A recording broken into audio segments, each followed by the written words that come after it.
ก็มาชมครับกันต่อครับคันแรกครับซีรีส์500ครับจะขึ้นไปหรือเปล่าลองมาชมดูกันครับทางใหม่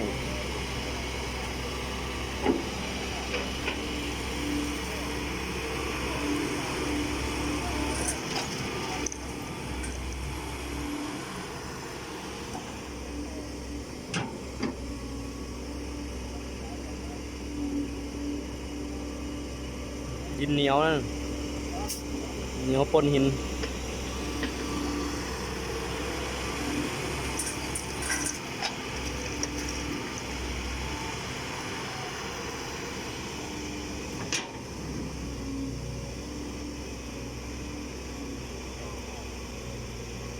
โอ้งัดครับงัดดินแก่นมาก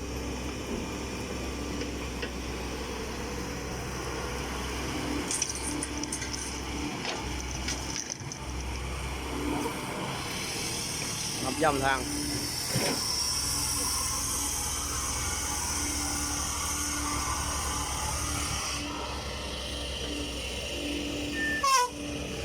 เบรกซิ่ง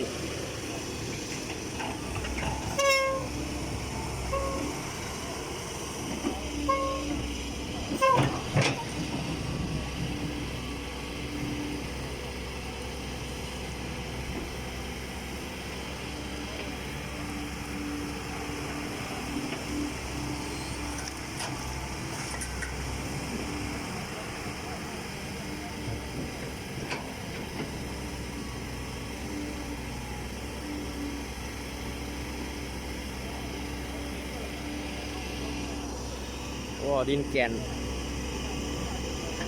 มากครับดิน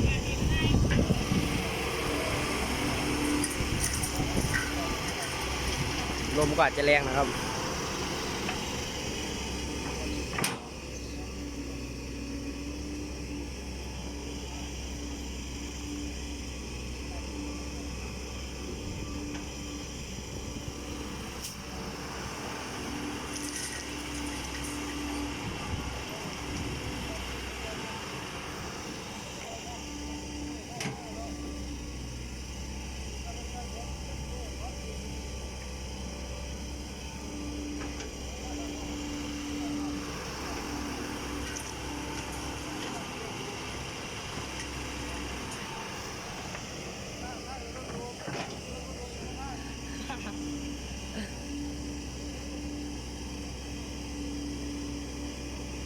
งานเหมาครับ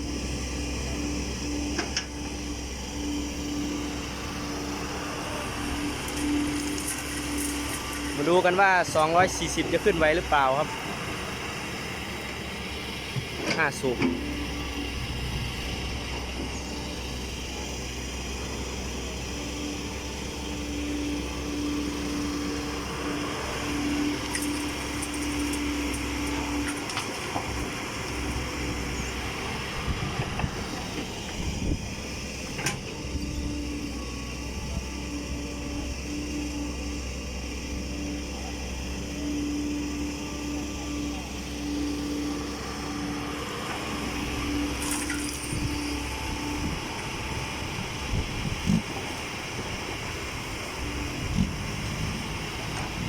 เอาครับเต็มแล้วดูครับจะขึ้นไหวหรือเปล่าครับ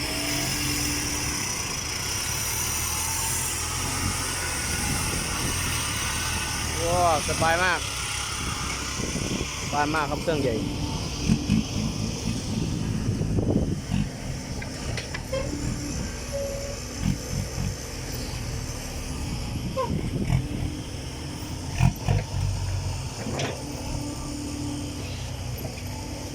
ก็มาดูพิล็อก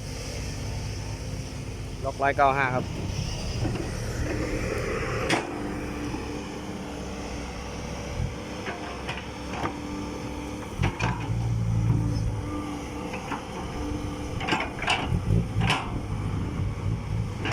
ลมอาจจะแรงนะครับเสียงอาจจะรัวๆหน่อยขออภัยด้วยครับ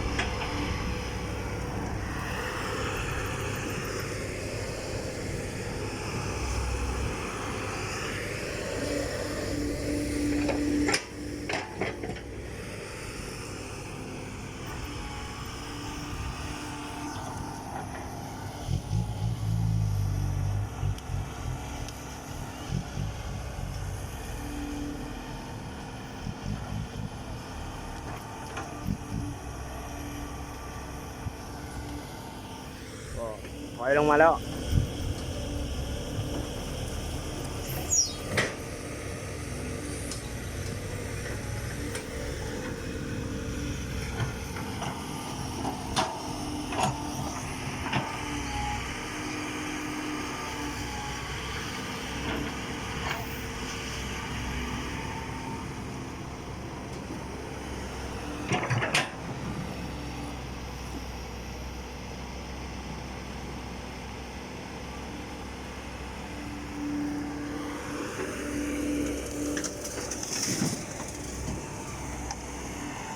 คันนี้ก็ล็อก195นะครับ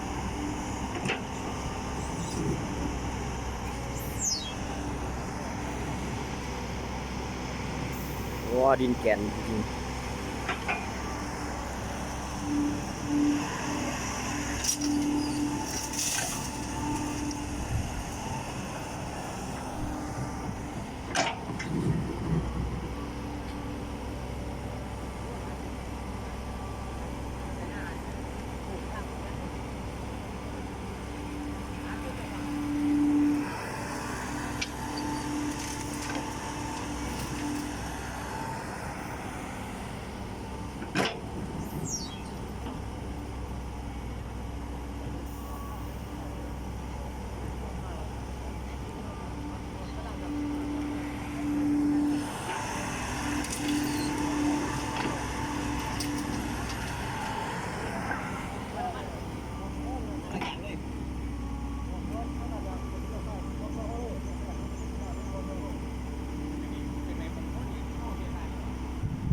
ตักเต็มอุ้มครับ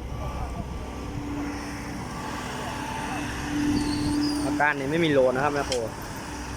สบายสบาย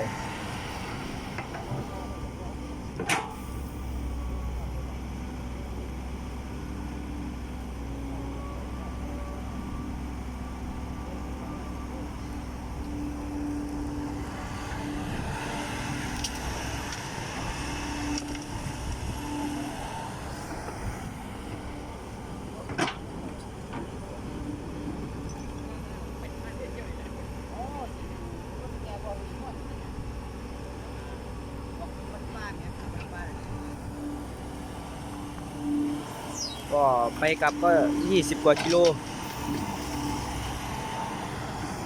ได้วันละ6-7 เที่ยวเลยแล้วครับยัง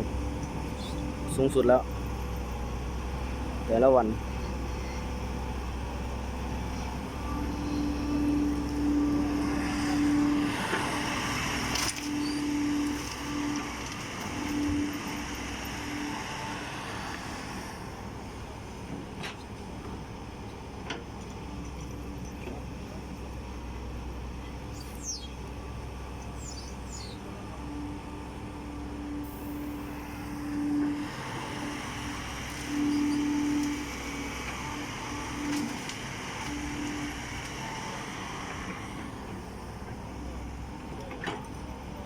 ใส่เต็มกล่อง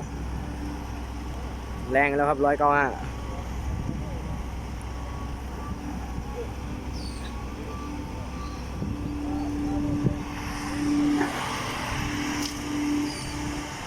จัดไปเต็มกล่องนะครับกบหลังครับไปมาชมครับว่าจะขึ้นได้หรือเปล่า195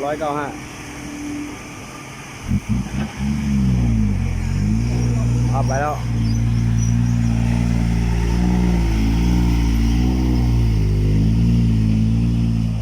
โอ้แรงมาก